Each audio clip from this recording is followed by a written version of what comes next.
Capage TV. Capage TV. Baza basatana te bakisi njora ngona basandra lina na bavie zoro. Mais bino boa na kate église mutu. Deni bo pesa ba biz na munoko. Wa mwasi na mbalte. Capage TV.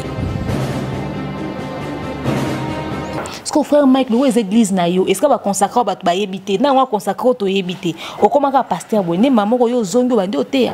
Na humilité na yo moko en tant qu'homme de Dieu. Na humilité na yo moko en tant qu'homme de Dieu. Tu pouvais pas te dire té na pesa message moko na etonga. Écoutez mes frères et sœurs.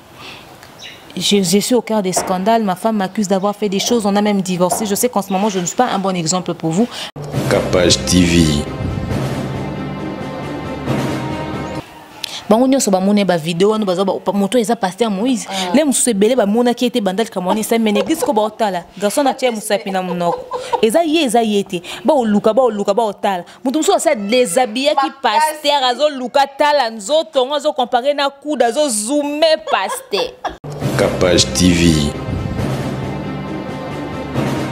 Moi si on a bakati pota bolanda ke bo pese ba vu apporter nini éducatif na communauté na biso vraiment abaki sinini batu nyonso bofinga botala mi José na minute na mbeta hôpital na état mon critique so pe rien bakati toboki obotaka lisusu te. Capage TV. Eliane en soi elle ne savait pas que la situation n'est comme aboye yé pour na abina abaki peut-être que nazo ko dénoncer na akaba makambo. Et ça, peut-être qu'ils sont vrais ou pas, ou méchanceté à Batou, moi, communauté, moi, Bouevandi na Simélou, qui peut-être créer les pasteurs problèmes, ou bien, et ça peut-être bah, histoire vraie, bon maman, mais Bimi, et Bimi, et profiter de la situation à Eliane. Capage TV. Merci de vous abonner massivement dans votre chaîne par excellence Capage TV. On vous aime énormément. Actualité dans Capage TV. Abonnez-vous massivement sur votre chaîne par excellence, la chaîne sans micro. Chez Capage TV, vous aurez tout. L'actualité politique, le divers, le théâtre, la culture, les sports. Chez Capage TV. Abonnez-vous massivement. N'oubliez pas de liker nos émissions, de partager et de s'abonner, de commenter. Et pour nous, c'est un plaisir d'être vraiment devant vous pour vous présenter de nombreuses émissions. Et Ngamoro ne sera pas général major dans un art. Voilà, merci.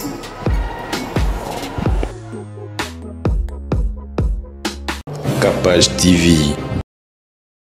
Congo Web Télévision, merci na Capage Télévision, ba onyo ba sabona awa tulinga bino vraiment énormément et merci plaisir les arabes partager émission na biso botala ngwe bandeti sou kapo visionnement et ça vraiment makasi. Merci na ba na nzambe nyonso o ba kontara sur la parole de Dieu et parce que yende opé sa biso souffle de vie. Alors la mission na tongo pe opé sa biso kimia o mokili pe sarate. Tous on a invité na biso ya kitoko lelo aye teli biso suki ya pembe to éviter akomiko kwa mundele tondeni Demer Nyangi et bienvenue dans Capage Télévision Demer. Bonjour Capage Télévision, bonjour Matabi TV, on a bébé Nabiso, continuez na moi bonjour Baksama tous les jours, ça fait plaisir. Bagaga bien zakuna kalate ba film au kota na sepende boyamenga to changer non moi style mukie to le moins non sérieux, to moi qui moins sérieux mukie. Donc voilà. Vraiment merci Demer. Nga na otaki osala face au micro mo na chaîne nanga pour na makambu ya Mi José o ba chaki mbeli pour na makambu ba rando ba insulte ba kofinga et tout et comme vraiment moi likolo makasi ba tous bazo komelanga si terapage kokota likambo te eza na niveau mususu na bité kokota likambo te eza ndenge nini parce que loko zo mona na déjà bongo il faut ko beta c'était pour communauté na biso surtout ba maman hein ils ont fait ça vraiment soni pour ba maman bana ba famille mais on dirait batanzela. Voilà, bon, malgré que Moutanzele a raté Moutounio, ça t'a montalibou, ma sobomier, famille et commune. Voilà, demeure pour Nayo, Kolobani, pour la Mamboana, sur les semaine passée.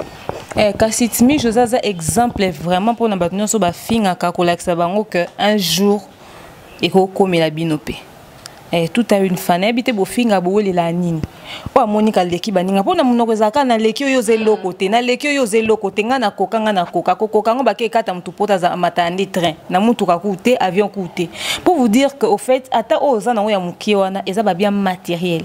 Ba orgueil pour la voir sur les réseaux sociaux au finga ba tout sans scrupule comme manquer ba tata ya ba na ba maman ba tout respect. Tu peux t'imaginer Cynthia. Tout le belango nan. Mais finalement, quand bino wana bassin c'est l'équipe na communauté na biso, bêtise l'équipe na communauté na biso, ngana Cynthia capable de faire l'émission qui toko to lobby bientôt ça a vu muki. Ngapi na chaîne ngana on émission qui toko na lobby na muki. Mais hôtel ba chaîne na bango ba tanti nango ba fingaka, au moins na ba 23 000 abonnés. Au moins ba 53 000 vues. Même si ngana lobby likambu na pesi toli, ba teka 1000 personnes. Mais kuna afingi bo ba pe afinga ka kitoko afinga ka bien nga classé ya kende nango bongo.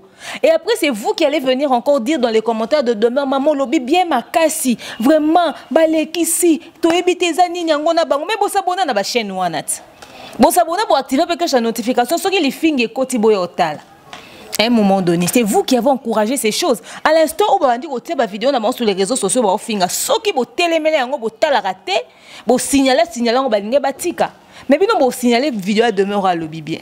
Vous avez fait un signe de capache, vous avez maquillage bien, rouge à lèvres, bimisi ma bé, ceux qui n'ont pas teinté les ma bé, il y a fini net à lobby bien.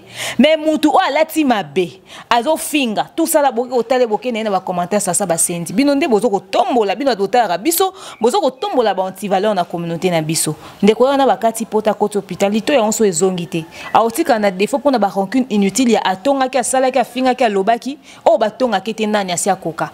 Non, il faut bon meka ko changer. Allez biso tant to koya ko loba. Boko ba fi wana lekisi, elle parle trop, bla bla bla bla bla. Ami mon aranane, yondo leki batumayele, c'est qui connaît tout. Vous allez nous donner tous les noms que vous voulez. Mais regardez là où il y a le vrai problème, là où il y a la bêtise. Nous au moins dans nos blabla, il y a des leçons à tirer. Nous au moins dans biloba le bateau il y a des leçons à tirer. Moi si on a bakati pota bolanda ke bo pese ba vu. Apporter nini éducatif na communauté na biso. Vraiment. Abaki sinini. Batu nyonso bofinga botala mi José na minute na mbeta hôpital na état mon critique so pe rien bakate toboki obotaka lisusu te na mi pesimo bimba nkolo epai na yo Yesu ngambo tome mabana nzambe ezali kozala fidèle na yo Jésus omona wapinde kabo ya mapapu wapona karapasi ya nkoba. L'album est déjà disponible sur toutes les plateformes. Avec comme son Dédicace Seigneur, Fandanayo, Mathieu Sili, Made in Christ, Bundelangai. Retrouvez Ruth Misambu bientôt à Kinshasa. Pour na bana kin bana Congo obaza na kati ya Congo bientôt bana kin nazoya. Mais bwana mibali, bwana babana, bwana ba belle famille. Na ebité ton batala bino balobani moi ça ya fingara bien. Balobani maman biso azana muto anti-valeur muto bassesse. Tout part d'une éducation hein. Nyo se bandi boy. Elle est bana lobi so basali yango. Boza ba influencer sur les réseaux sociaux. Moi na zanelo ko influencer kai.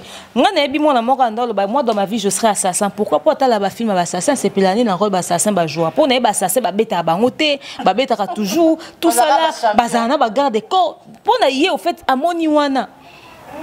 C'est pour ça qu'on nous appelle des influenceurs. Je préfère encore naza hypocrite na Cynthia capable de to vandi boto raconter ba blabla mais au moins tozo raconter ba blabla au bino bo sepia na monte wana mais to opé sa toli to pousser ba to ba changer ba comportement na ba ba attitude na ba. En tout cas, on est de cœur avec Mi José parce que azam to azoki mais au moins na kende ko baza obeta ba otu ba mbeli ba bazo filmer des niveaux to komi na ngwa téléphone ba pesi biso ba ba buno mo pena et c'est partout même pas que na communauté na biso même à Mindele. To comme na niveau ya que ba bazo bundana ba préférer ba filmer pour ba même sur les réseaux sociaux tant oza ko filmer donc ndo ka bwa bitumba wana to komi wapi to komo teka bo moto na biso pour des futilités vraiment to changer Mi José bon rétablissement soki ozongi situation o est servi de leçon et permettre à ce que on se retrouver le sous na ba bêtise te ba ninga na nyonso o bo finga na bango longo tant ba kati opota ba zai wapi vraiment. Na minto nazota ba vidéo ba olo ba sur les réseaux sociaux toko zonga bino boyebi biso te bino bokanisi peka ke bande bo moni exemple et après so bo tubani ba mbeli bozoki après bo kufa biso to continuer ba vie na biso na internet tata nanga kutu mama nanga kutu yaya nanga to leki nanga kutu akufa que son âme repose en paix na bakende ko tike na cimetière bake batiki to zongi biso so to va na bandako na beta lesone tous les jours et occasionnellement lelo papa nanga so akufi mama nanga so akufi to nga moso na kufi bokende bolelinga bolati ba polo bosa nyoso bolingi et ça inanité matanga wana na otika la lisolo on va passer à autre chose bokasi genga na bosala wana bokena ngoti wapi taper âge o si vous lekeli heure ndenge bozawana na minute yo bokomi déjà na ba état moko bokomi na ba âge moko faut botala sima bo mona que passer na nous ezaki exemplaire soki tina lingole na lipeka na 45 ans ça ba bêtise na ebité soki yo tika bêtise na âge nini bozo kola ka te fond de temps on est pas boza mitondisa ne longi na ba make up ezo kosa bino to nini. Ah franchement c'est honteux au fait, c'est honteux. Merci Demer Nyangi, on est en train de continuer et tout. Feeling, ça va avec nos abonnés? Ça va? Oui, merci beaucoup. En tout cas, abonné à Cynthia Kapashi. Vraiment, on a un retour positif. En tout cas, faites confiance à Demer. Pour continuer, bongo. Quand la tête au banda story time, to banda conseil, to banda to lukaneni, to sale lango, na ba moyen to sale les pour to niveau vraiment partager entre ba story time, ba histoire na biso na ba émission, to sala ya musique, yo ya ba invité ba polémique to kabolango penza mais to luka dans quelle mesure to sala on peut zaka bien et ndenge pe to sala la yango et au permettre à ce que vous comprendre et puis bo landa biso bo landa penza bien na ba conseil to bando pe salam soupe to bando zape Cynthia pas yé pe jour to pe si conseil longo bo bande bo bando tale lango vraiment bo talango bien pour to moni na émission to loba nyon sauter il faut to banda pena ko pesa ba maman ba toli ozana zem oza besoin conseil to ozala wana pour na ba conseil à bongo ozana mwana peut-être question éducation to bando luka pena to sa to ko ta pena ba nini wana e bo mona ndenge nini logique ngo ozalela mais merci vraiment na ba abonné à Kapashi pour les retours sont vraiment positifs na mon na landama ba ebisa ngo kuna yebani azana succès tout ça là na travailler na Kapashi j'ai eu des bords et tout na comment va vous passer à John dans le bar donc voilà merci beaucoup surtout et donc voilà merci merci de voir tout le monde qui même pas ta qui matanga na posta qui on peut na Kapashi télévision tout le monde présence héritier Watanabe et puis malgré tout ça ba qui était héritier et tout na ba bill bina filé ba yaki en tout cas ça qui maman est bien mi ange mi démon et Matisse sous moi game na par rapport ya ko soutenir o azaki papa o azaki maman attaque musique ezarana on a milinga mais à reconnaître quand même on est dans matanga batbari na pas héritier tchai makolona na matanga vraiment j'ai jamais été d'accord avec héritier Watanabe tant azaki na batuma ou bazao mais na ba polémique buzoba bazao ko sunge penate na carrière na et vous constatez que depuis héritier Kabwana batu belé comme on est sous na ba bêtise to comme ça to moni vidéo héritier à part moi j'étais lâcherai pas ça to émission sur to lobela yango c'était une connerie mais en dehors awana en tout cas je me rappelle pas que Mikolo héritier ça va scandale bablement ba basser ses eaux qui tissé to yo ke souté c'est ce qu'on voulait de lui et là qu'on est photo applaudir en et si quand on moni présence héritier Watana Matanga il n'était pas obligé d'y aller. Il est parti pas seulement parce que maman a fait ça koko ya mwana nae parce que abotana sœur ya maman c'est déjà pas. C'est pas seulement pour ça. C'est parce que il reconnaît les relations humaines aux alaranango. Et puis akoko comme na matanga wera ya maman au kilo ya wera na matanga ya maman c'est déjà pas tapé si vivement pas tambote pour sa grande sœur ya maman abotana ya mwana akoko suka na opesa maman ya mwana na mbote a pesi bato ya yebi na fama mbota vandi na kompe pa wera. Tu es obligé te pour mutamto matanga na ndengene. Mutamto le la bokilo na ndengene. Aza obligé te mais ko pesa wera mbote a baisser tête avec humilité c'est signe de respect. C'est ça qu'on attendait de lui. Et tout encourager. Tout ça va hériter le rôle à Syria, l'inga salangoza le roi buzz, nga nazo kamwa bino. Et puis buzz on soit salissé que ça buzz bien. Soka sale on a ndenga kata yebi ke na sale on tika na sala malgré lui mais c'est l'image qu'il a donné qui compte. Pour image on ande au bunda face il y a réalité. Et là on bunda sa loi conscience exacte. Biso to tika na côté positif wana. Moi je lui dis félicitations, coup de chapeau, continuez na lignée wana. Et demain on veut que ce que l'héritier vandi na plateau va poser des questions sur Wera, appeler sa réponse moro correcte, positive, très polie, que les gens oublient un peu ce héritier toto ya tembe. En fait que les gens disent moutoua tembe toto ya tembe généralement ba lobango na ndenga mabe. Bo lobango na ndenga bien te bo lobango ndenga garçon têtu aza rebelle yo karaté aza impoli or so kaza toto ya temba comité sika pesi mutumbote na komi kitis avant ni na kiti pesi alobeli mpakane na ndenge mo ya bien et longole loko kitoto atembete tembeza ke loko négatif te biso toza bato atembe bozo ko décourager biso ko baketo lekisi toza biloba loba tozo continuer ko sa émission ki tembe na biso yango na to l'accepter donc biso to longola ba bêtise na réseaux sociaux ozomona donc ngai na encourager héritier félicitations salambe et puis j'ai aimé Werason à talité que petit osanini ayambi la bolingo pena o batuni bato bazaki pemeni babeti maboko pona nini eza monde na musique ba musicien ba artiste bazana na milieu ya bongo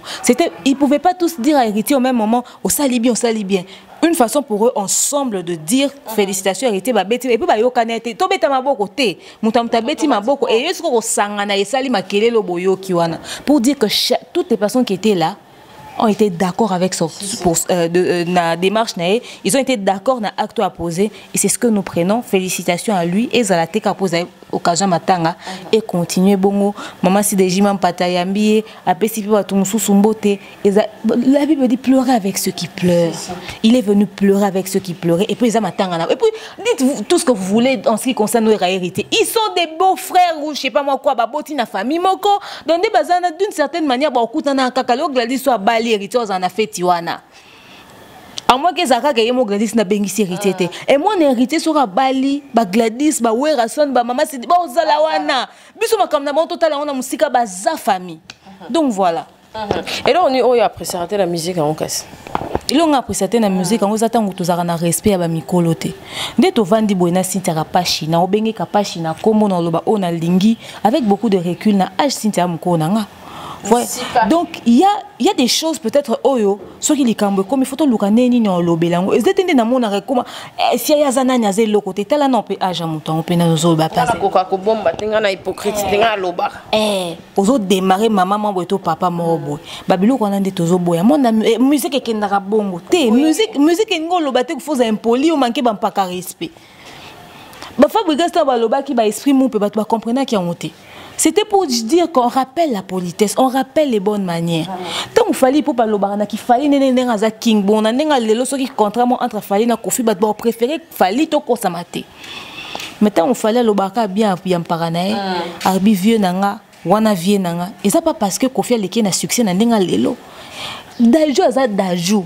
Les muso su concert moi bon préféré daju que fallait pe. Na n'enga mabete na ba France wana.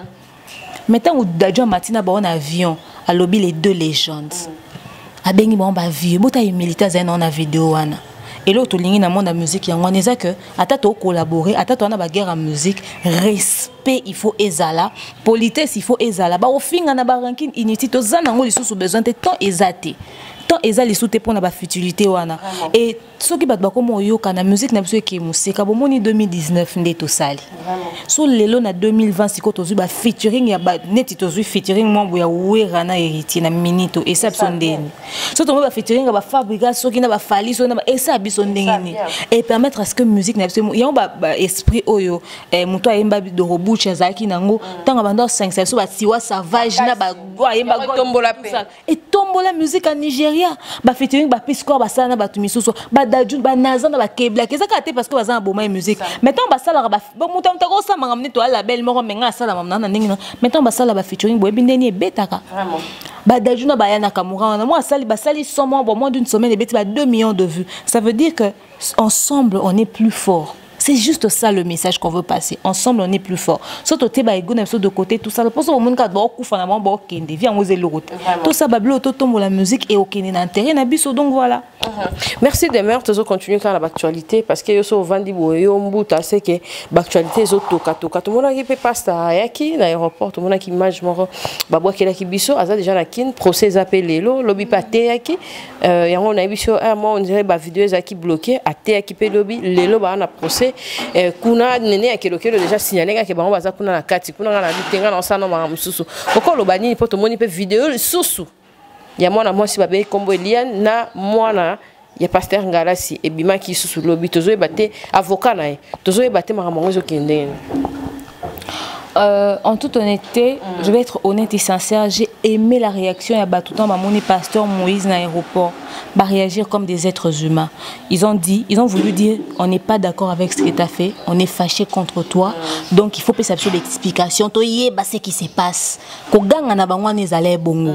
il y a mon zawana. Ce qui a salé le côté, toi salé loko, à comprendre que les gens sont fâchés contre lui. Et ça te monte salé loko, bino bo continuer à applaudir, bo lo baka bola mon pona. Non, il faut vraiment monter pas place comme biso pe photo comprendre que bo silike la biso. Parce que bino ne bo sala que biso to zala. Bino bandimi betel ne bo sa pasteur Moïse. Ce qui na minute azan bandimité na betel oté ba kiti. Donc so bo sa d'accord na été, bo sa fier na acte moi à poser té, bo lobele bo lakisi yango. Babis qui aime bien châtie bien. Donc, bon, sali yango bien, nga choqué te, nga moni c'était une réaction humaine, une réaction normale. Pour baza na babana na banda ku ba ko mon état leke bazo benge asali di comment bazo accuser ne loko moko ata ku non toza ba confirmation na ngote mais ba tale le rôle la rabo ya zanani. donc il faut les bongo. Et ça lui a bien. Merci beaucoup Nabino Bolakisi que vous n'étiez pas d'accord avec ça. Et dans le monde de sécurité, simba qui m'a côté na mutuka, heureusement que comme un autre te pour bato soupe na nenga kanda moi libange koka koleka. Et y a un bomoni lelo ba droit de l'homme et comment ata mutaboma qui mo ba kangé non na prison ba bomé pe souté parce que ba mutumso c'est cause un boma qui par accident te le romo roboé. Et vraiment ba doza très fâché pour na pasteur Moïse. On respecte votre décision. Ouais. Après to lobby que si un être humain à quoi isami à quoi isama pe sous à quoi pe sous couper quoi isama to défendre yété to lingi que l'état et ça la musala nango correctement qu'il paye pour ce qu'il a fait. J'aimerais monsieur Bachom boton mutakene a publié qui on sait qui maki. Côté on a plus à moi le chmage bat ba besoin on a des mères d'razolo baté Cynthia quoi côté la pasta les opinions à mutu moko na moko. Bon, il faudrait savoir une chose. Déjà, le fait que moi je dis des choses contraires à la réflexion de Cynthia, ça veut dire que tant que ça la émission, nous avons la liberté d'expression. Voilà. Sinon, Cynthia n'allait pas me recevoir plus d'une fois. Et je suis sûre que si lui-même il suit ses émissions, il se dit bon, Cynthia fait son travail. Vraiment. Donc, dès que Zabo et Toro travaillent ensemble, on ne va jamais partager le même point de vue. Respectons le point de vue de chacun. Pour des gens, jusqu'à aujourd'hui, Pasteur Moïse est innocent et pour d'autres, jusqu'à aujourd'hui, Pasteur Moïse est coupable. Tu respectes l'opinion de tout tu fin et lango mututin to zelaka ande l'été catholique si en ce qui concerne Mamba Jérémie namoni bande kwa mibeko papa na tanga ki ba lakseka o ndeko Jérémie tombo liboko tomboli o kuna tombo liboko tomboli na otanga papier na e tanga tangi a lobby Jérémie azamba na garçon ayiba mabonza na moni ko bande ko batali baseki sourire na bango linga ko loba ke ba accusation bazo ko porter bango eza ba frappe eza bango te na ebité ce qui vraiment ti bato travailler na bango collaborer na bango ke même la bango accusation mensongère à lolenge wana ba tonton bato balali pe na prison makale salinga pasi makasi siko papa en lobby baza bato bazaki na ba vidéo ezaki na téléphone ya pasteur et muto a transféré là qui m'a vidéo wana akimi bazo aza en bazo lukaye tisiko question nangeza. Jusqu'ici, ça a toujours été dit que c'est Jérémie qui détenait le téléphone du pasteur. C'est lui qui avait vu la vidéo de sa fiancée dans le téléphone. C'est ce qui a fait qu'il a partagé Yango. On est d'accord. Mais quand vous sortez une troisième personne qui n'avait pas été citée, c'est une personne réelle ou vous nous avez inventé un nom pour nous beurrer les yeux. Parce que peut-être vous avez réalisé des choses en ce qui concerne Jérémie et le gars, vous avez dit pour soulager, pour effacer les traces, nanana, pour libérer, pour que les gens ne puissent pas être sur votre dos en ce qui concerne le dossier de Jérémie, ça va sortir d'autres vérités. Et puis, ok, au-delà de ça, un inconnu, un nom qui n'existe même pas en cavale. Question mark. Parce que je trouve anormal que vous puissiez citer quelqu'un dans quelque chose et puis vous le libérez en nous disant qu'il y avait quelqu'un d'autre qui avait fait. Qui avait envoyé. Si la fiancée qui s'est trouvée dans le téléphone du pasteur était la fiancée de Jérémie. Donc le gars là avait envoyé à Jérémie les images, ok. Mais qui a publié les vidéos? C'est Jérémie parce qu'il était jaloux du fait que sa fiancée est sortie avec le pasteur ou c'est le gars qui a fui? Le gars qui a fui n'a aucun intérêt dans l'histoire.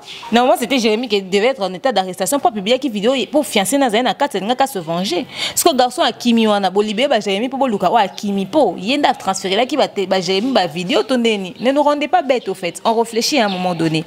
Mais après c'est une bonne décision. Donc ceux qui vont juger que ba Jérémie bazan a besoin a droit à libérer parce que bon Monique et le roman côté ça que on respecte votre décision, c'est ce qu'on attendait de vous de toute façon. Bon libérer ba jeune garçon ana ceux qui va saler le côté et c'est bien fait tout le monde bon libérer bango merci beaucoup mais na habité na Congo so ba réaliser un casier judiciaire sur les années. Na ba poto boye et le quoi est taché déjà casier judiciaire na yo lobi olingo sali kambu ato sala ke lote ba ko so référer na likambu wana ozomona casier judiciaire est loko très important pour ni ko bebi sa casier judiciaire ande ko na bino congolais pour des histoires comme ça. Ça m'a fait très mal mais bon ba libérer bango c'est déjà passé. En ce qui concerne Eliane tout mon vidéo na yé avocat na yé oiseau défendre en ce moment. Parce que la beauté d'une femme se trouve dans sa coiffure, Secret of Beauty assure la fabrication et la vente de perruques de qualité, tendance et durable pour satisfaire votre désir de plaire encore plus longtemps. Nos perruques sont fabriquées avec des cheveux naturels pour augmenter ses chances de durer encore très longtemps.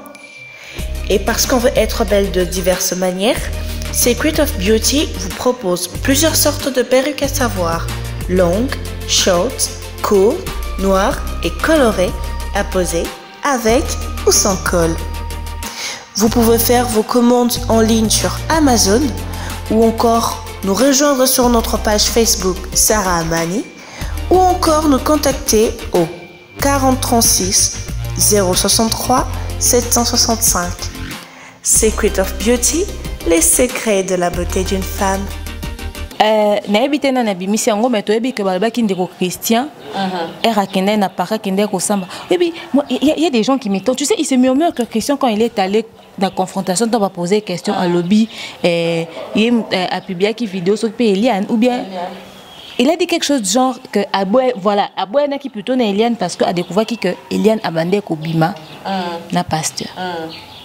Et puis à mon avis on a la conversation il y a Eliane. Donc il est en train de confirmer des choses. Moi maintenant je me demande, sa démarche c'était quoi? C'est d'être du côté du pasteur ou d'être du côté de Eliane? Parce que tant aux autres babablo bon, quoi c'était aux autres pour salir Eliane pour monsieur moi na mabe. Au contraire aux autres enfoncer mon aux autres censés pour défendre. La sagesse c'est aussi savoir se taire. Voilà pourquoi quand on arrête quelqu'un on dit gardez silence parce que tout ce que vous direz risquerait de retourner contre vous. Parce que na ozo potana wana to bazo kangayo oyo bimisa babilo pour te défendre mais na babilo kwa na ebeto ndika voilà pourquoi ba avocat ba accompagner ba client na ba lobaka nini yo ko lobelo te tikanga na loba pour yo na kata émotion o ko loba babilo mo bo maîtriser te. Ce Christian là est très mauvais et c'est ce Christian qui a fait aussi à ce que ba makambo s'est déclenché comme à niveau oyo. Il est aussi responsable à tourner au Bamakambo Ezui. Eliane en soi, elle ne savait pas que la situation n'est comme à Boé. Il est pour Naya Abaki peut-être que nous avons dénoncé dans un cas Bamakambo. Et ça, peut-être qu'ils sont vrais ou pas, ou méchanceté à Batou, moi, communauté, moi, Bouevandi Nassimé, qui peut-être créer les pasteurs problèmes, ou bien, et ça peut-être une histoire vraie, bon maman, mais Bimi, et Bimi, et profiter de la situation à Eliane. Eliane, elle-même, telle qu'elle est assise, elle n'imaginait pas que les choses allaient prendre cette tournure. Donc, ils ont dit, bon, aider Eliane. Bon aider pena makasi on nga na ba pasteur Moïse makambo komi boye ezali pas mi kiti certaine bandi yo kaso ya bakende na famille wana na ba avocat bakende avec les bons mots na humilité de l'autre zakata scandalo de lisolo ici la kala tongo et servir de leçon et ça va te libérer de leçon en disant que il y a des situations graves qui existent sur cette terre mais il y a des possibilités de les récupérer à l'instant où est commis. Bilom susu esenga kaka yo la kisika ke ozana okana imilito la sika ozana ka mutamiki so mikiti no kaka babi mutaboma maleke o mayele de osali no ka assemblée a komiki atobi ke c'est ezango frère to seno ka assemblée komiki sama bo situation na ka ele kaka après on récupérer no makamno na ndenge no mais l'instant d'abord makambo s'est calmé net il est lo ata base lobby na tribunal que pasteur Moïse a ça que l'autre côté. Eliane a conseillé que makambo. Bazo Eliane batindie na boulot na ngenga où est-ce que vous voulez. Mais nous avons quelque chose dans un coin de notre tête. Est-ce que c'est vraiment vrai que à ça qui est l'autre côté maïninga na pas mbaté et c'est ça les policiers déjà les dire des policiers puis on voit pas l'État congolais en train de mentir au public. Voyez bon oui ça peut sauter demain que vous avez dit ça en fonction des accusations. Non parce que là Ezaki en fonction des accusations sinon il allait dire en fonction des accusations sur monsieur Jérémy. Mais là il a dit ils avaient les images qui se trouvaient dans le téléphone du pasteur. Ça c'est une affirmation. Ça c'est une affirmation. On est affirmer les bisous babilo comment est-ce comment on a vidéo et il y a un avocat.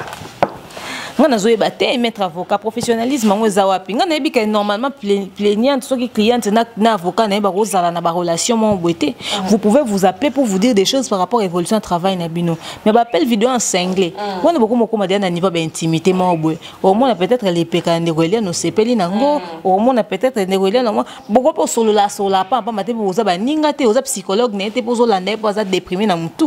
Non, oza avocat oza défendre. So les cambozande beaucoup tani en famille na ba les parents peuvent protéger Eliane. Pour Eliane a bu dans un faible na mibali. Tant que longo qui fiança mutu ba komine ko bimane na pasteur. Ça veut dire que vidéo et ma binate. Eliane non pas ça c'est pas un enfant de cœur. elle se permet de faire des choses comme ça. C'est vrai que nous tous, on a un moment de délire. Mais après, quand on voit ce genre de vidéo, ça ne lui rend pas service. Quand déjà on voit une Eliane qui était censée avoir 17, 18 ans, 15 ans dans le clip de Kofi, on se remet en question. On se demande à ça les clips à âge nini. Elle était encore mineure. Et si elle était mineure, comment une mineure peut se retrouver dans le clip de Kofi? Parce que Kofi n'arrive pas tout ça, va poursuivre Kofi. Oui, normalement, pas poursuivre Kofi parce que à travailler qui n'a mineur. Mais est-ce que Kofi était au courant? Parce qu'on est à travailler dans la réalisation de 3, 4, 5 clips à Kofi. N'est-ce pas qu'à des fois dans le tournage, je me suis dit que fille.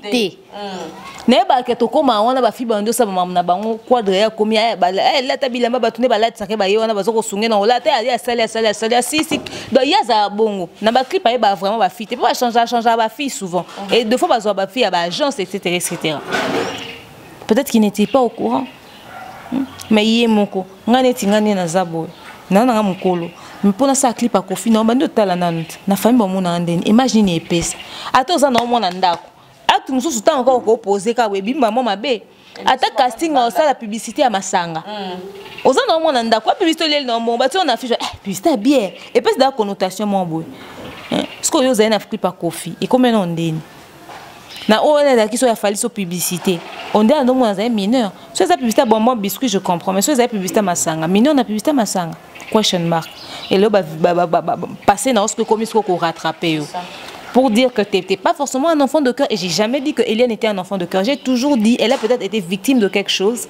Mais tu sais, je vais dire quelque chose aux gens. Quelqu'un m'a dit, les parents suivez-moi très bien, les enfants suivez-moi très bien. Quelqu'un m'a dit, demeure, au fait, il faudrait comprendre qu'Eliane est une victime. Alors il faut qu'on dénonce ce moment qu'à moi. Écoutez, on est responsable de nos actes. Soyons honnêtes. Si tout le monde devait dénoncer l'homme de comme il pour mouton abuser qui n'est, c'est que banda qu'on se batata ba okangama noko ba okangama ba ya ba okangama. Tu t'es retrouvé dans une situation, tu as commis une erreur.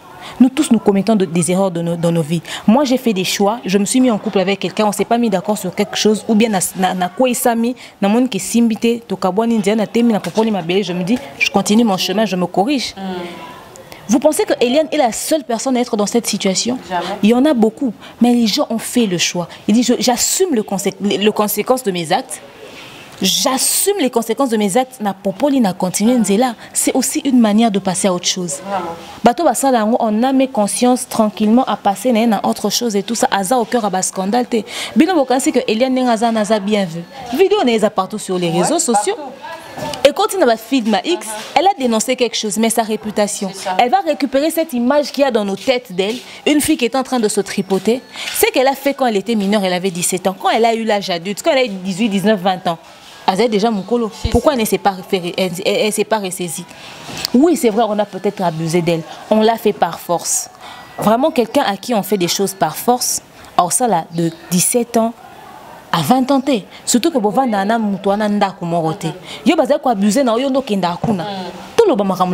s'il vous plaît. Moi, si Aza sous le toit conjugal, je comprends la réaction de Péniel et je respecte ça. Elle a été brave, elle a vécu des choses, je respecte ça. Quoi que autre loba sur Péniel, tu peux conseil à vie humaine, ça n'a pas problème. Bino bolo, bino mon bois n'a pas problème, bino jamais boya ko exposer mi bali na bino sur les réseaux sociaux. Bokabona papa na bino boya na ngona ba réseaux sociaux té. Boti ko loba ke Péniel azaki courageuse des mecs ko boté. Azana mona lobi ko retourner contre elle. Tozo PC conseil en tant que sœur. Nous traversons tous des situations. Nous avons tous des histoires dans nos vies. Nous qui vous parlons, nous ne sommes pas des saints. Arrêtez de penser que Tozaba saint tout. Arrêtez, oubliez ça. Demeure à son lot des problèmes. Demeure à son lot de problèmes. Cynthia a son lot de problèmes. Vous qui me regardez, vous avez le lot de vos problèmes. Est-ce que pourquoi vous-même vous ramenez pas vos histoires, mais vous prenez votre temps à donner des conseils sur les histoires qui se trouvent sur les autres, c'est-à-dire à ça les bien c'est vraiment. Eliane, vous avez dit qu'on a abusé d'elle. On a abusé d'elle à distance. Quand elle rentrait chez elle, prise de conscience, c'est maintenant zoité. Est-ce qu'on l'a enfermée dans une pièce pour dire j'abuse de toi aujourd'hui, j'abuse de toi demain? Quand elle rentrait, elle avait l'opportunité d'arrêter.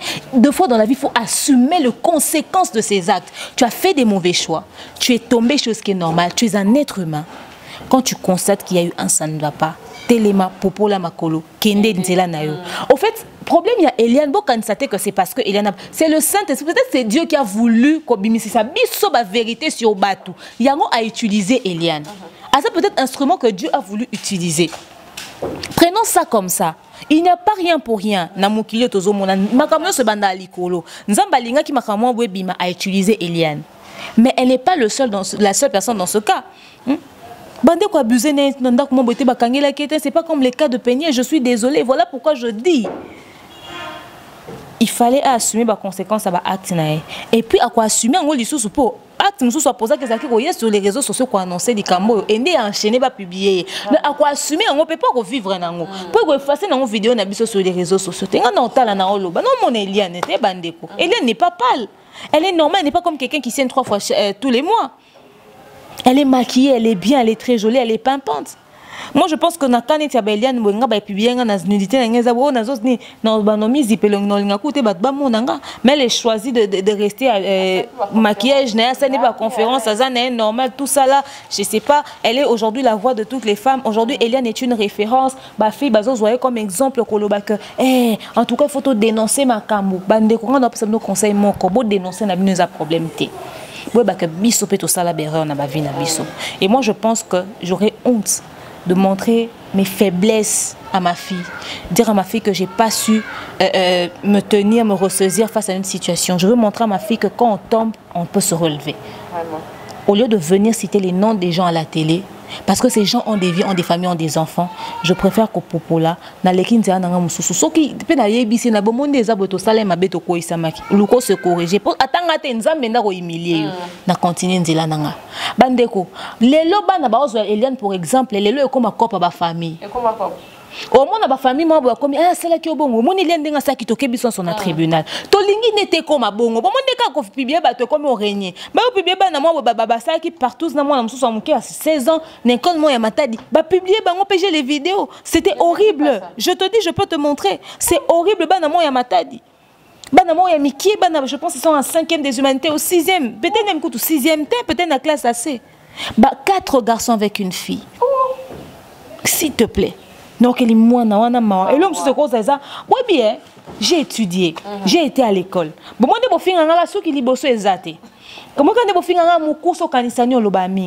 j'ai souffert du complexe scolaire. J'ai souffert du complexe. Il y a des complexe qui sont là. Le cas où mukuse ba ninga ba linga otambo na ote. Batu musu ba aloba français minga linga laksa ka mayele ba ninga sko ba complexe na yo ba baza kitoko na ba loba français ba linga mamotanga te bazo écarter yo. Imagine-toi que j'avais que des amis garçons. C'est à peine que j'avais quelques amis filles. Tu vois, ces choses pouvaient créer un complexe en moi. Je pouvais me sous-estimer, me livrer à beaucoup de choses. Mais quand je me suis dit, un jour je me suis assise, pourquoi je m'appelle demain mon coussé à Talo? Parce que les gens un jour ont insulté ma taille. Les gens disent mon coussé, mon coussé. C'est quand on a une forme, une rondeur, tout ça là. Et les garçons venaient vers moi parce que j'avais des formes et des rondeurs. Les gens disaient, fille, maintenant, j'ai utilisé ce que j'avais en ma faveur, c'est-à-dire dans le bas français, bien comme il utiliser français. Na yemba bien comment yemba na événement école tout ça là. Na bina na comment bina. Na linga mamba cinéma na comme na mamba cinéma. Et loko wana nde et attira batu vers nga. Nous était cela si j'étais je suis restée réservée dans un complexe wana bilom so mon a fille mon mbali mo ba sakane to ba eza parce que ça complexé na yemoko aza sur net pour no kata suki boelo wa nga faut zala ko sur na pour ça sur no to souffrir na ba complexe au kokati pour nous en a peu de maquillage je sais bilom to mikie il faut zaka demeure et puis na comme na niveau de teinture na mutu le roi koko il faut zaka demeure pourquoi dans le monde YouTube il y a communauté na biso au sala émission na français ou imposer ba batala il faut za complexité. Au sein de l'émission, on se faire connaître sans insulter en donnant des conseils. Il faut être suffisamment sûr de toi. Beaucoup vont souffrir dans un complexe et on va se retrouver dans une situation moroboye. Allez, yo souffrir dans un complexe d'ailleurs, au monde qui est pas bien au zanga, au lingo comme le roi ba fille wana nyonso, yo pour la bien, pour vivre bien. Au côté na tonton, moi, biso dobi ba jeune fille ni ba fonctionner.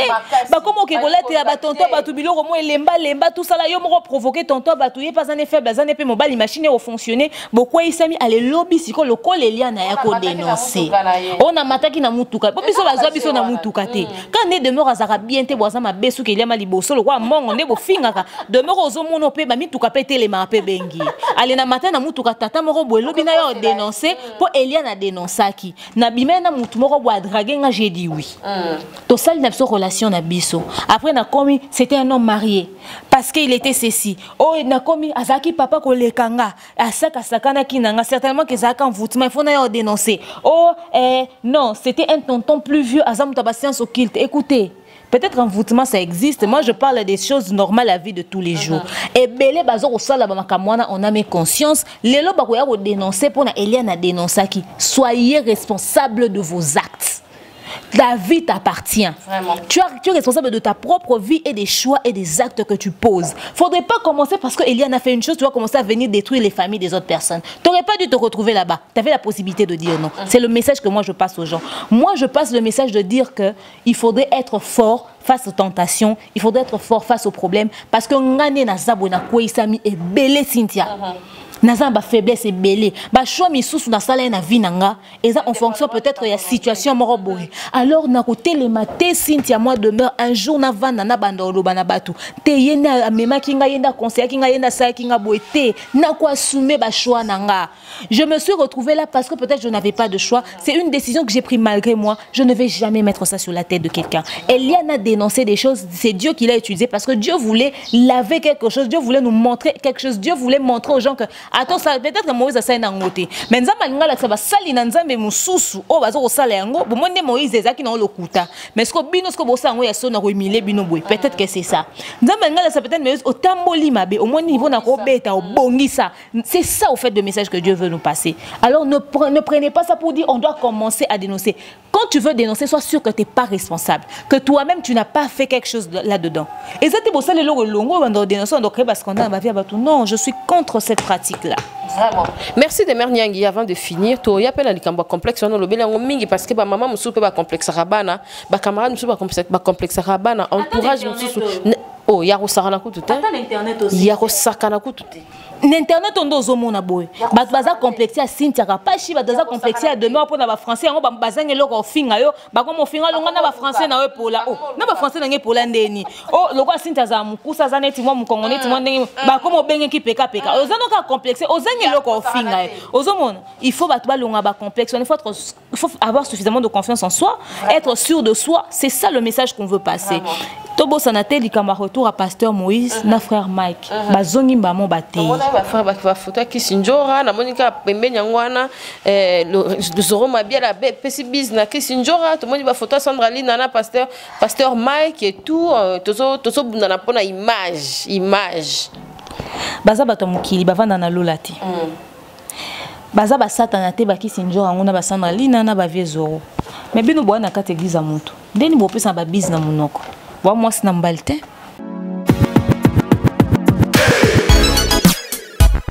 En plein cœur de Kinshasa, la capitale, un endroit chic et branché s'offre à vous. Parc au Prince vous ouvre ses portes. Lunch bar de tendance, boîte de nuit assurée par un DJ professionnel, salon impérial.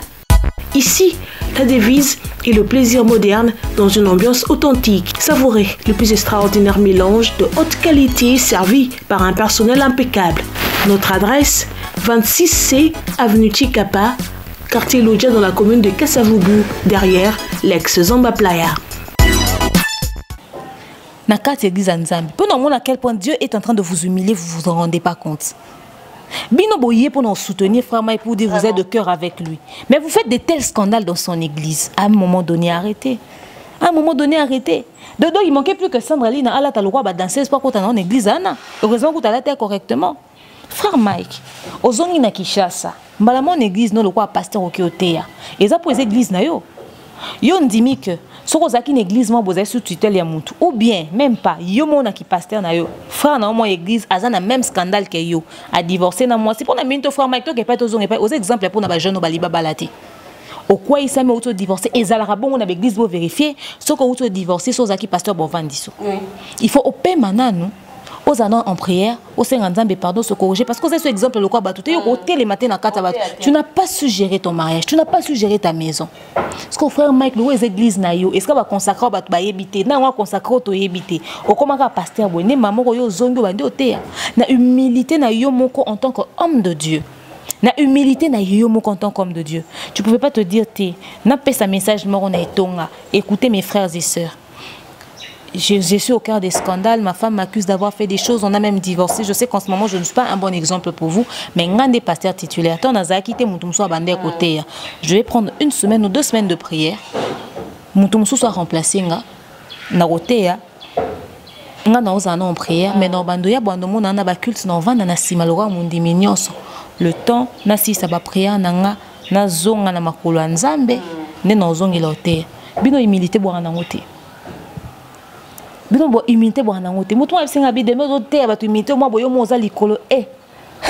Moi demeure bo munu amatata na ndengo sakanati. Comme on a niangi, bo tu na ba yombe niangi ça veut dire quoi? Ma grand-mère me disait mukolo komba bi niangi za nyama mo amukaza na zamba. Nyama na ba matila kiti. Azama tata makasa to za ndenge nini. Na ekolo mo boye ya batu ya Brazzaville so wapi mona senga binyengi ngolo bakake. Imaginez un peu. Tozo briser ba kombo ba kombo na ba prière. Mais pour vous dire que demain si elle pète un câble ici na loba on internet to ba sala ba G o ba fingani bo fingani en distance pour ça bo sala ba G. Biso ba demeure na ba mitema na biso so botuni na bato ba yebi tozaki pena kita. Les gens qui connaissent demeure savent que demeure azaki soke yindi nga ba ya rozwanga demeure monde za bo mutafingi nga monde na kepo na yo. Même nous, on aime sous demeure le français, azafima boson deni. Non, on a nos lots de conneries, mais avec beaucoup de recul, avec l'âge koye banzambe, humilité côté. Et demeure au moment na loba boy, boya koku tanga dans la vraie vie. Son son instinct na sikaka. Na sikaka no ba calme. Mutu sa wa e ofio yu mananengo sakate. Non, naza yu mate. Mais na yebi humilité sur les anines et fruit à humilité et fongolé la bat porte. Il y a un bible loba, l'humilité précède la gloire parce que mon temps ça commis qui c'est au fongolé loba porte. Frère Mike, au cause zalando zano bete penza penye lia solo. Mais ma réaction na yo kakande ça la ke bat zongi son amité manabango. Pour un type qui avait fait ça, voilà comment est-ce qu'il se comporte. Papa où est l'autre à point. Aux exemples pour la jeunesse, yo côté mais ça pose église na yo, pose église na bino. Pasteur Moïse Ozongi, mbalamo yo wana na cher. Yango papa na bino zate pour tonini. Normalement hein, mukolo cité Bethel le pasteur fondateur église no sozana ba ancien.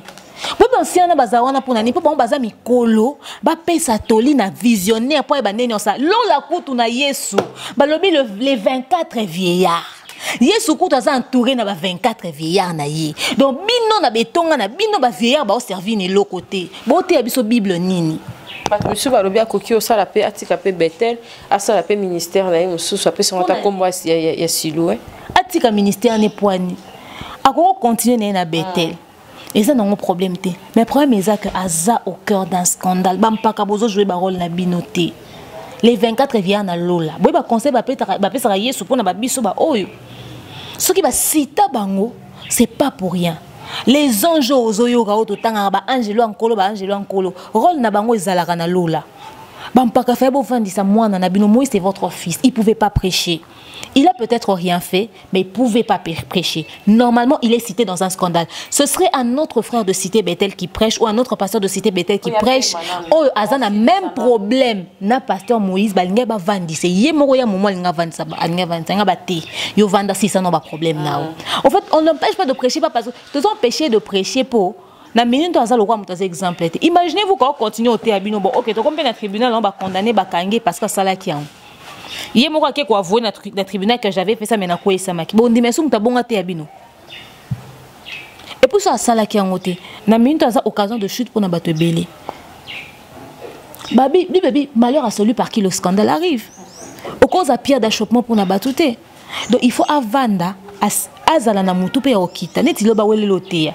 bon lelo fois na confrontation il faut qu'aza ku na attitude à prière journée lobeza journée na ya prière journée na amona na te journée na ya prière à préparer journal le temps okinde kuna ke ko samba ke ko loba au moins il avait préparé ça dans la prière soka ko isama ki na ndenga bosolo tant okina tribunal kuna ke ko loba samba osala que bat bayoki ate à reconnaître erreur na e ba juge ba ko atténuer peut-être ba sant ba bilo wana et so pas ça qui ont été et que ba ko sele likamuzamba permettre ba bilo mususu.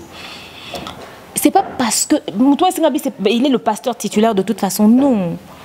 Babi, nul n'est au-dessus de la loi. La loi de l'église, c'est la loi divine. C'est le ciel qui décide de ce qu'on fait en bas. Il faut l'accepter quand ça mutaromi kiti ça. Akoka pe koya matine pe na cher. Alors bien micro, vous savez, je suis cité dans un scandale. En attendant que le problème soit résolu, je me sens pas en mesure de prêcher na ovanda.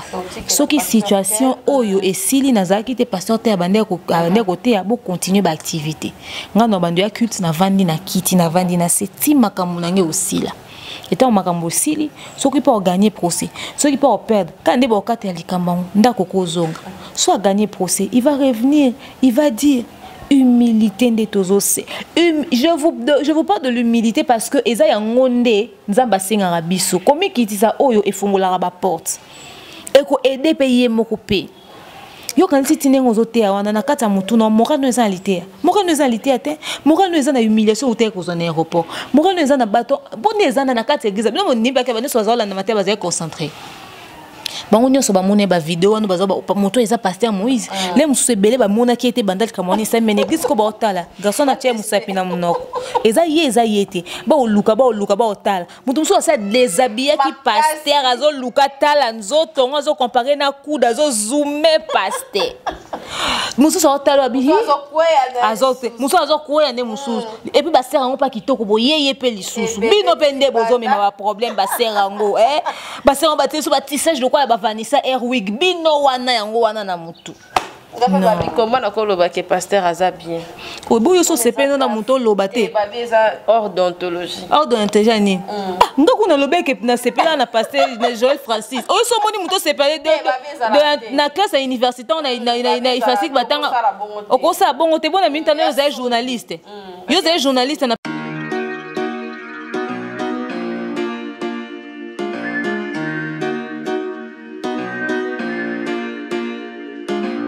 de nouveau chez Capache Télévision, ma fille est bien, bah on va chic et mes chic aïe biso ba sac, il y a première qualité, il y a bien, bah moi s'il faut sac te. Vous voyez qu'on est dans un sac na bien, contactez Aimé Chic, aux en Canada, aux en France, aux en Londres, aux en États-Unis, aux en Suisse, aux en Allemagne, aux en Afrique. Livraison à domicile en ligne. En tout cas, achat en ligne les alliés. Aimé Chic azana pour la livraison na bino e ba sac ya solo Gucci, Louis Vuitton, Dior. Nyonso lingi magena tanga aiza te poze belé yé atekaka kaka en ligne Aimé Chic contactez numéro wana bobenga une grande dame ou atekaka ba sac marque. En tout cas, bobenga bo contacter bozala de cité sac nyonso ya marque. Vraiment Aimé Chic aye pour la qualité, il y a solo pe ya bien. Bisous les filles, c'est l'adresse Aimé Chic.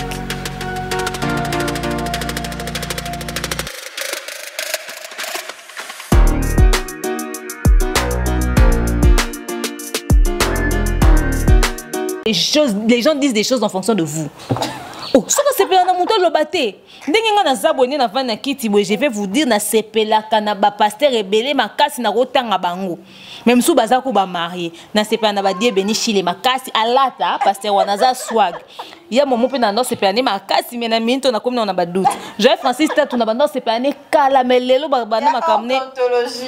Comment on est l'autre l'homme l'autre l'homme na sepela na l'autre l'homme ka ku l'autre l'homme lobi na otale na binzambe garçon na kitoko nyoso azana ngozo yemba na ba fille les mususu ba vidéo ba fille pesa téléphone à l'autre l'homme et ça m'a sonité arrêtez ça on va jamais craquer pasteur bon mais elle a dit des choses vraies elle a dit son ressenti et puis elle a dit des choses que certaines filles disent aussi. Ne prenez pas tout sur vous. Quand déontologie à Nini déjà quand on reçoit un invité sur le plateau tu as la possibilité de dire à cet invité là tu es très bien habillé, j'aime ta tenue, oui tu es très beau et tout ça.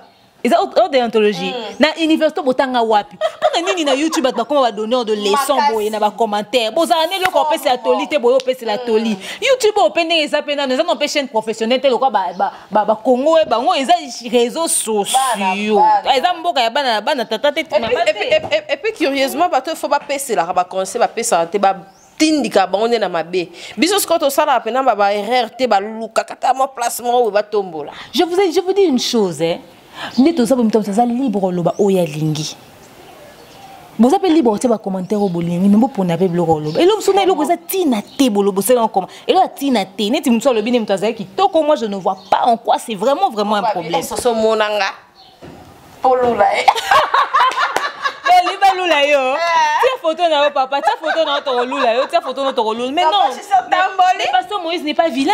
Il y a des filles au balata ba changer perruque chaque dimanche pour un pasteur à monnaie. Pe baza ba sero ba ramotane bangenga kaneti aza pembe neti aza mwindu tentino kwa ko expliquer ngote. Balata ka ba jupe lemba ba tie likolo boye. Bango wana liboso na kilta ngo pembe na pasteur. Et pasteur a téilité ngo esimbi ya ka te ma tie libonza liboso. Amen. Azola na yo tele mazo ninga na mo. Basser wana basser on bazana l'église non soit limité basser on bazana ba la compassion on a somme on a compassion hollandais pasteur Marcelo abinga no beta penande di kofinga ba bizoko wana oza grâce na yo ya tindikindika ya tindikindika comment la maman blanche na biso kuna te yemo déjà telema makasi Potika pasteur Masoaza na madame na ya nengo sangate kuna bo mekate bo biso moneto zande chomana. Tu vois on me pasteur Baraka. Moi Baraka Mogish. Ake o défendre pasteur Moïse Nzoka pas za ba dossier. Tellement pasteur Bodo ça va tout sonner. Même si ce pasteur Moïse a sali ne loroté. Mais yo siko yo siko ndo la kisi siko ma bébé le pasteur Moïse a beti nani. Moi net bo akangisi mutu. Bote ko mon état manifester violence envers mutu moko boye o azana likamuna e. Makamyo sezo ko se régler à distance o atindi bato a sali boye. Eza à distance yo sur un plateau. Donner un minute be Moïse ko wanga na ne makamwa no atinda ki bato asaki alati ngo su muto ne balati garçon akimi. C'est ça. Mouton a preuve te quand tatindaki. Mais si yo zo beta journaliste zo menacer na tinda ko beta sur téléphone. Oh maman no amona yo kangara te. C'est ko ye journaliste amona kinini. Au moins te ko attirer curiosité na biso. Au ko ça na minute na plateau que non ezaka sermo ko boeza tout bela. Hein?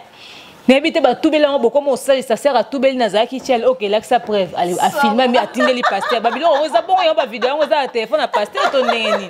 Donc je vous dis en fait bref ces choses qui sont arrivées dans notre communauté il faut servir et belé de leçons on en rigole aujourd'hui mais et détruire ba vie à bato belé et détruire ba vie à bato belé et ba sero bokendara pona ba sali na nzambe boye bake boza modi po zo kena intention au séduire musali na nzambe ozo kena intention te musali na nzambe a sambela pona ozo kena intention ko séduire eza pelisumu aza être humain akoko isama aza musantu te mbabeni nkuba kweya boni Moïse Mbiye.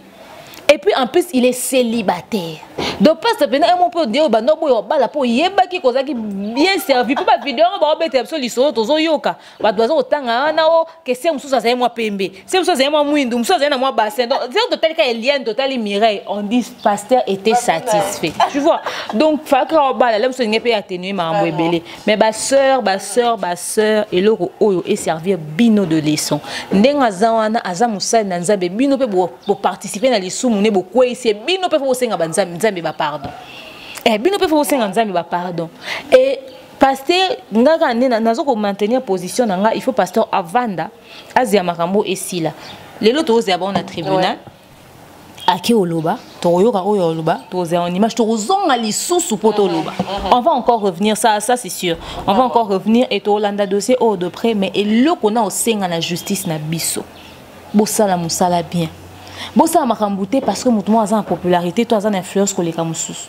bota la lévis humaine o ya poser acte na likambo afuta pona acte na yi afuta pona acte na yi et au servir et belé au bozo ko mona de leçon ya pasteur Moïse kutu eza po yebani ya batumso etika lo yeba na tenga na bi pasteur mona kinga boîte des ordres demanda kuni po amana petite sœur na mwana mama na bombe ya papa mususu banda na kananga kuna za ko sala viwana abengi sa petite sœur na Kishasa ba voisin ba betela moi si sur moi ça ndimaraté akangela moi si na chambre akangi porte na ndenga libanda alobi na za na salon na osambela na lingate na déranger petite sœur na ya yeba ka petite sœur za chambre jomo mobali akanga porte bosa naki ko nini atindi ke kaka kasi kakangi na clé basali basili si petite sœur alali liputa na tolo partir ça c'est libanda basili ici mobali caleçon boy ceinture boy pantalon na makolo moi ça bimi moi ça pète câble moi c'est ganga mais c'est un pasteur à une église à Munene na Kingabawana et créé des ordres à l'époque j'étais en 3e des humanités j'étudiais à Saint-Dominique limité donc je vous dis to qui ma classe photo qui était la scandale wana ba beta pasteur Tony ba mais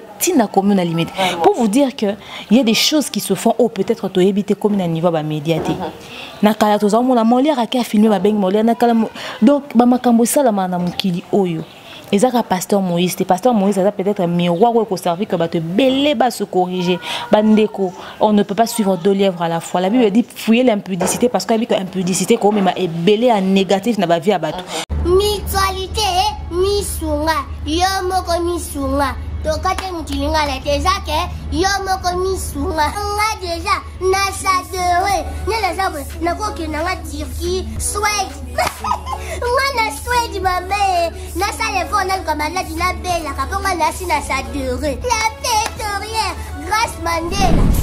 Voilà, misunga ya Grâce Mandela, la pétrolière quoi. Donc ngai nasi nasadere et puis ba lycée na matu, bazape kuna na bosenga. Bukende kuna parce que ngai mo na sina sadere na ba mission na ngai misunga ya Grâce Mandela la pétrolière misunga ezali mutuelle na biso ya santé ngai mo na ba mission na nga toza déjà na kati ya misunga ekopesa yo soin en cas de problème na mboka so pe sengi bi malibanda et bi mission kaka misunga ya mama Grâce Mandela. Allô ngaya wa santé eza misunga. Ah! Hey, okatelinga lingala pour la santé à mwana. Mon fils, pour ma santé, misunga. Ah, okatelinga lingala. Bandeko, misunga ezali kokatela mutulingala te. Ezali mutuelle de santé. Oyo epesa melinga batu nyonso. Employé to non employé mutu nyoso oyo akoki kaka contribuer na mbongo mukie na fin du mois po ete mokolo akobela misunga ezwa soin na ye na ba hôpitaux nyoso ya minene ya République démocratique du Congo. Soki maladi na yo bakoki ko traiter yango awa na Congo te misunga akozwa charge na yo okende kozwa soin na bamboka lokola Afrique du Sud, Turquie, Suède, Russie, to kala mingi te na bamboka misusu soki mutu oyo misunga ezwaki charge na ye mpo na basoin nzambe akamati molimo na ye misunga akosokipe na mort na corbillard ata bandeko bazali libanda bakoki koadere bandeko na bango awa na Congo mpo ete bazwaka soin awa na mbongo bango bazali kofuta na misunga ta santé c'est ta vie. Ndeko osangisa nzoto na mutu bakomba na ye komi ya yo kune komi ya ye yo ozomona ba problème ebele na vie na biso et marchaté parce que ça nous autres peut-être na 5x ata yo ba demo ba 5x etika lio ba lien wana nyonso zo monde il faut ko briser ba biloko na ba pasteur na biso to constater que boza na humilité te to constater que bino bozo sala des guerre de force moko boye na biso ba total rabino botika eloko wana à un moment donné, avec beaucoup de recul, il faut retirer. Ça ne vous coûte rien. Je pense que 2-3 cultes au pasteur Moïse au TIT et ça le loté. Femme avec 2-3 cultes au TIT et c'est le loté. Donc, tous les dossiers où ici là, l'État n'a pas salam sala s'il te plaît correctement que justice vraiment ça la marque comme il se doit. Mon temps payer pour n'avoir actionné. Donc voilà. Merci. Merci de mère. On est déjà arrivé à la fin de notre émission. Merci pour l'assistance et puis salutation dans la langue vraiment. Ah bah salutation dans la batunion sur balinga demeure nyangi Vanessa Erwig, salutations à toi. En fait, Junior Fataki, en tout cas, single Nayozo Bima, le 5 février. Junior Fataki, son single, le titre c'est Keep on Shining. Voilà. Boebi et Junior Tabou Fataki, Bando Benga Kalawana, Azobi Biso, Nzemounaye, le 5 février. Ils ont remix, il y a Keep on Shining, tout savourer en Makasi. Baba Myriam Wete na Pesiombote, Maman Béatrice Chitenge, Maman Rita Julia, Daniela Mukokola Patrona, Linda MK, Chimène Avoudile, Boza et Belé, Bosotonara demain, on y a continuer au salaire yango banegra yoyo. En tout cas, bon, on a souvent na chaîne yo, bon, on a pesika na zalara, bon, on a en tout cas, 2020, bon, on a belé, bon, les banga coûte, bon, on a belé, surtout pe na maramwe belé. Nazo martelé vraiment kalate boza story time, kalate boza bureau, bon, on a n'engi au salamila, vraiment. Bon, c'est là, c'est pour bientôt. Merci à ma partenaire Nabiso ya Kapach Télévision, Demer Nyangaza, on a numéro de contact des on a bolinga ba français belé na ba précision pour la publicité nabino, pour la entreprise nabino, pour la visibilité, numéro de Demer Ezawana. Merci na Aimé Chic, du Kambaba Sak, ya Kitoko, na Canada, aux États-Unis, partout Lubumbashi. En tout cas ba vente les autres comme vraiment ils ça la bien Demer Ezawana, bocha epé poakuna et ça la bien numéro ne yangwana et Blondine boutique Blondine demain à partenaire à Kapach Télévision un Blondine d'or au Lekawana au beta tour pour talara coiffure à Sikafo moi batenia c'est que ça là vraiment bien en tout cas c'est Floge avec Blanchi qui boko aussi Floge toti karonte batbabi si Floge dans mon antenne ni to fast to changer comme le mot amké to cha pour 2020 maman moi comme vraiment kitoko to la partenaire et belé ba perruque bozo monanga mona ba perruque kitoko en tout cas pib na biso ba perruque bobenga en tout cas vous allez vraiment satisfait batouana o baza partenaire na biso basala que tout se déplacer tout epet des mers tout se déplacer tout ça en tout cas bon continuer côté la pib na biso vraiment rythme ça mo le 7 déjà à Ozana Kinshasa pour nous rendre hommage na maman na yé qui déjà 3 ans passés, 4 ans déjà, mine de rien. 4 ans déjà, Rita Ozanakin, on assure que demain par Ozala pour nous une interview. Voilà, et puis merci à ma partenaire Nios, en tout cas, vous soutenez la bateau, vous soutenez la Kapach Télévision. Merci demain pour la passage de contribution à l'actualité na biso. Pour la lelo, tous ceux qui ont merci à CG Ursula Kapach, vous s'abonner massivement, et puis Myriam Wete, on a soutenu la biso, nana coulisses, nana boy, nana Nios, vraiment, ou là en tout cas, quand quelqu'un laisse. Quelqu'un prend. Merci en tout cas demain merci d'avoir onios balingi biso bo s'abonner bo aimer bo partager l'émission biso vraiment tous aura clean et puis tous aura droit to contrôler la biso pe malbo to bimisara en tout cas communauté congolaise to changer et ça la biso vraiment bientôt changer esprit et ça la biso bien au moment na rabatu so ba aussi ntia ko ka commentaire tenga na ya wana ponga fo nyati to nyati ngata na page bakanga bo kraka mais un morceau na ngoli kraka on ya pena na commenter na sa commentaire en tout cas merci d'avoir onios balinga biso merci d'avoir abonné nyos pour na lobela so abonné 40 000, et bien en février, il faut payer 50 000. Nassir déjà qu'il y a 50 000 déjà février, c'est aussi ça. C'est au côté avril 100 000. Si. Pour avoir l'agressivité, il faut avoir l'exception que tout ça dans ma casse. Merci. Calamine était à la surprise de Bélé, surtout quand tu as des mères. Bon, il y a une surprise, on te surprise. Merci d'avoir honneur sur la division. Vous s'abonner, vous aimer, vous partager l'émission. Numéro il y a deux mères, ils ont un autre. Tiens, on vit, mais ça ne peut pas du tout. Des mères. Numéro de mères, ils ont un. Et puis merci, félicitations, je vais faire un Bélé. Et tomber peine Bélé en tout cas. Batuloro la bino, tosé Bélé, t'es l'ami Tchenakati. Oh, ça a vraiment fierté. Hein? Il y a des filles congolaises, les bandas. Il y a 5 chantiers. Et ça, vraiment bien. Monsieur Balobio, 100 microbes, nous, nous, lobar. Bolande Lara. Na Kapach yo bozo mono yo to sa babilo comme internet to ba fie oh basangana ki 5 bosara nini ta bosangana 5 il faut to basangani 5 D3 et logo esala ma malamu ebima wana parce que biso nde to sangani boye bozo mona demain na Cynthia boka nzonde to sangani poto beta batma bandika pas le temps on a des projets soto panzango awa na ndimite ke batba ko supporter donc bozela bo mona je vous ai dit il y aura des surprises vous serez étonnés bon ndimate ke basa mikuso basali ma bongo bon c'est sepela. En tout cas, prochainement, tu as une émission pour na pasta et moi de mère Koto, Cynthia Koto, Tobete Bandika, karaté, tu as une émission, ba pasteur na bino, tu as ça la pena ba double plateau. Demain yaka, tu kena kanga mutubo. Demain yaka, tu ko kanga politicien mo tu che pena na katikati, tu ko kanga pena acteur kimbuta ngana demain, tu poser ba question, ba surprise de belé. Donc to lo banon te. To bomba po ba yo to bomba. Ah, to bomba, to bomba. Climat malsain.